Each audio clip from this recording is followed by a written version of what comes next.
আজানের সময় আকাশের দিকে তাকিয়ে একটি দোয়া পড়েন, আপনার সব দোয়া কবুল হবে। আল্লাহর কসম করে বলছি, আল্লাহর কসম করে বলছি, পরীক্ষিত আমল এগুলো শেয়ার করে দিবা। তুমি আমল না করেও সওয়াব পাবা তোমার একটা শেয়ারে।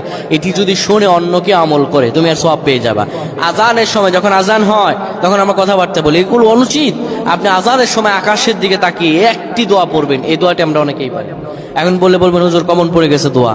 আমরা অনেকেই আল্লাহ তাআলার কাছে এটা ওটা চাই, কিন্তু সঠিকভাবে চাইতে জানি না। সঠিকভাবে কোনো ব্যক্তি যদি চায় আমার আল্লাহ তাকে দয়া করবেন। আল্লাহ বলেন, বান্দা উদউনি আস্তাজিব লাকুম, আমার কাছে চাও আমি আল্লাহ সব দিয়ে দিব। সুবহানাল্লাহ। যখন আপনার আজান হয়, আজানের সময় আপনি আসমানের দিকে তাকান, তাকিয়ে আপনি বলুন, পড়তে থাকেন, আল্লাহুম্মা আনতা রাব্বি লা ইলাহা ইল্লা আনতা খলাকতানি ওয়া আনা আবদুকা ওয়া আনা আলা আহদিকা ওয়া ওয়া'দিকা মাসতাতা'তু আউযু বিকা মিন শাররি মা সানা'তু আবু'ু লাকা বিনি'মাতিকা আলাইয়া ওয়া আবু'ু বিযানবি